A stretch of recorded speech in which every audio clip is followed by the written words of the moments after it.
Queridos ouvintes, hoje nós vamos falar sobre o transtorno bipolar ou transtorno afetivo bipolar. É quando se alterna, né, Marini, mania com depressão. Sim. Mas faz parte da depressão também. É outra coisa, tem a depressão maior, onde tem só depressão. Sim. E o transtorno bipolar é outra doença que alterna depressão com mania. Às vezes é difícil de fazer o diagnóstico no começo, porque às vezes a pessoa começa só com depressão. E ela tem alguns meses de depressão e não teve ainda o episódio maníaco. Então pensa que é uma depressão e trata como depressão. E o tratamento do transtorno bipolar é diferente do transtorno da depressão. Depois vem a fase maníaca.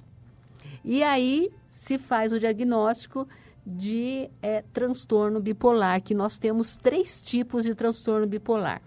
Tem um que é mais grave, que é o transtorno bipolar mesmo, que antigamente era chamada psicose maníaco-depressiva, né? Hoje não se usa mais esse nome, onde você tem pelo menos um episódio maníaco e períodos de depressão profunda, e era chamado de psicose maníaco-depressiva.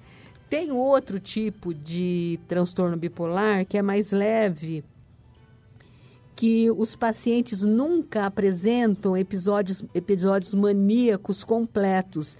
Eles apresentam aquela hipomania, uma mania mais leve, mais suave, junto com períodos de depressão. Sim. E tem um outro que é mais leve ainda, que é o transtorno chamado ciclotimia, ou transtorno ciclotímico do humor, que seria um transtorno bipolar muito atenuado. Eu acho que muita gente sofre Sim. desse transtorno e não sabe. E não se trata. Não se trata porque não sabe.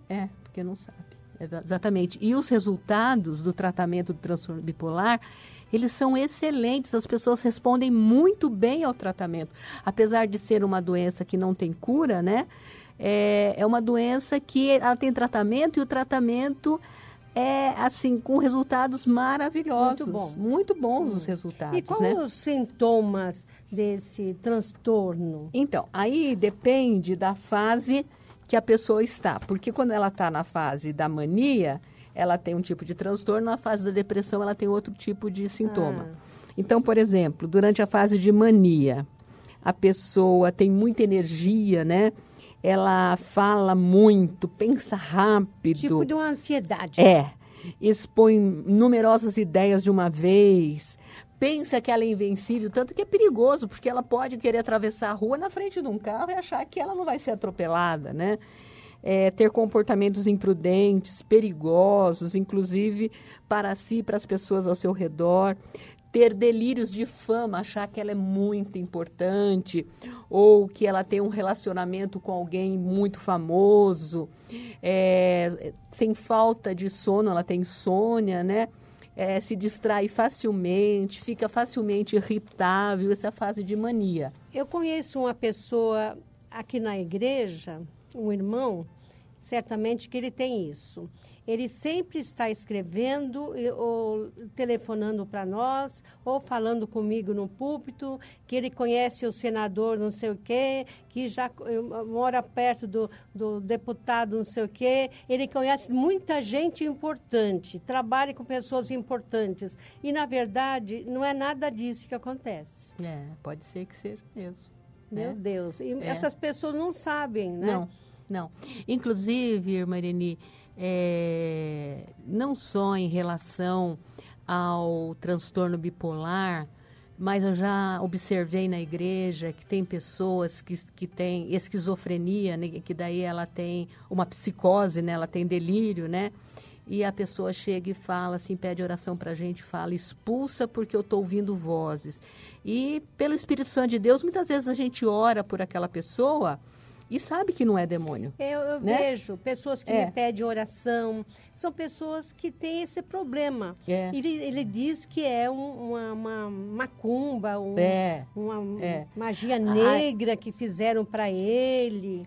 Outro dia teve um jovem, eu não sei, eu penso que o caso dele pode ser esquizofrenia, né? Ele tem delírio, ele tem psicose, ele ouve vozes, ele pediu para orar, eu orei. E não senti nada, tinha certeza que não era espiritual. Eu falei, escuta, você já procurou o médico? Ele falou, não, meu problema é espiritual, mas não era espiritual. Se vê que né? não, né? E as pessoas nas doenças mentais têm muita resistência em procurar médico, desde a depressão, né, que a pessoa não procura médico, até o transtorno bipolar, a esquizofrenia, vários transtornos que a pessoa não procura médico e acha que é tudo espiritual. E eu nunca vi tanta gente depressiva como nos dias de hoje, irmã Rosa. É verdade. É demais. É a doença do século, né? Meu Deus do céu. Pessoas que nunca imaginava estar sofrendo de depressão. Sim. A incidência é muito alta. E cada vez mais alta. Como é uma doença, a pessoa não leva para esse lado que é uma coisa física. Né? Acha que é espiritual. E, então fica sem tratamento. Ele sofre, a família sofre. É um transtorno terrível. É um problema. E continuando aqui, né, no transtorno bipolar, a gente estava falando da fase maníaca, né? É bipolar porque ele vai de um lado a outro. Exatamente. Do humor? Exatamente, de um extremo para o outro. Ele vai do extremo para o outro. Uma hora está eufórico. Eufórico. Todo feliz, alegre. De repente ele cai em depressão, fica triste. Isso. Só que a fase maníaca, apesar de ter euforia, é uma fase perigosa também, porque ele não tem noção do perigo, ele acha que ele pode tudo, ele faz coisas às vezes perigosas, achando que não vai acontecer nada com ele. Então, apesar da euforia, né, às vezes fala, então a euforia é uma coisa boa. Não necessariamente, né? Porque ele corre risco e põe as pessoas em risco. Que não é a realidade, né? Exatamente. No dia a dia dele. Imagina uma pessoa dirigir, por exemplo, nessa fase maníaca, né? Ultrapassando todo mundo, costurando todo mundo, é um perigo, né? E depois ele cai na fase de depressão, que é o extremo oposto. E às vezes no mesmo dia, na mesma hora... Não, aí depende, né? Porque no transtorno bipolar, esse que era chamado de PMD, que era psicose maníaco-depressiva, pode alternar fases de 3 a 6 meses de mania com 3 a 6 meses de depressão. São mais prolongados. Já no transtorno ciclotímico do humor, por exemplo, que é um tipo de bipolar bem atenuado, às vezes durante o mesmo dia ele pode ter essas alterações, né, de humor. Mesma hora que está alegre com você, conversando, já está bravo. Mal-humorado, rabugento, né? Então é o transtorno ciclotímico do humor. Mas todos é uma forma de depressão, de transtorno bipolar. Eu sei que muitas pessoas que estão nos ouvindo... Estão se identificando, né? Estão se identificando, alguém da família assim. Então, agora está sabendo qual é o problema. E agora, então, no outro extremo, né? A fase de depressão, né? A pessoa sente sentimento de culpa, de falta de esperança, perda de interesse nas outras pessoas, nas atividades diárias. De sono. De tudo. De apetite. Apetite pode ser ou exagerado, comer demais ou comer de menos. Ou não comer. Então, pode perder peso ou ganhar peso. Sentimento de cansaço contínuo. Uma tristeza sem fim. Sem fim, às vezes sem motivo, né? Dorme mais do que o comum ou tem insônia, né?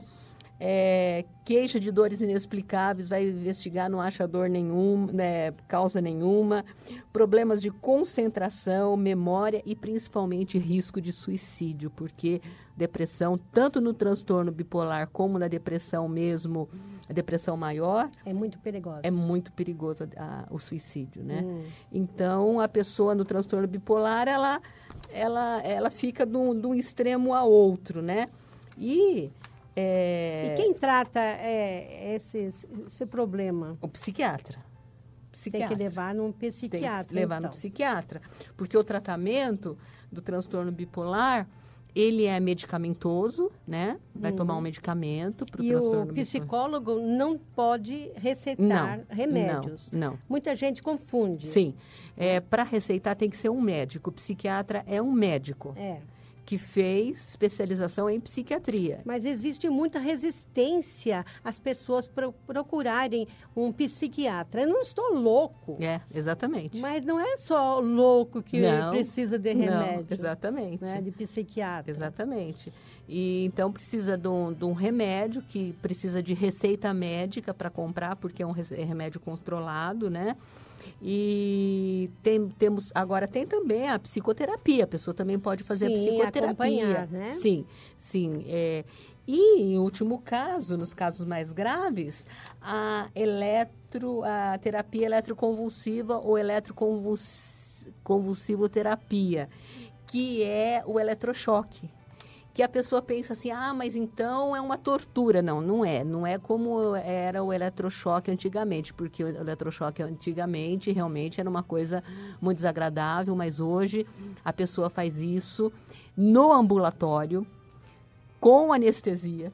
Então, a pessoa é sedada para fazer isso, ela não sente nada, o próprio paciente vai voluntariamente fazer a sessão de eletroconvulsoterapia. Então, realmente tem, assim, uma ideia muito negativa sobre a eletroconvulsoterapia, né? Mas o jeito que é feito hoje é um jeito extremamente controlado. O choque é de uma intensidade baixíssima, é uma coisa que é feita rapidamente, em ambulatório, não precisa internar, chega lá, faz a eletroconvulsoterapia, anestesiado, sedado, não sente nada e os resultados também são muito bons.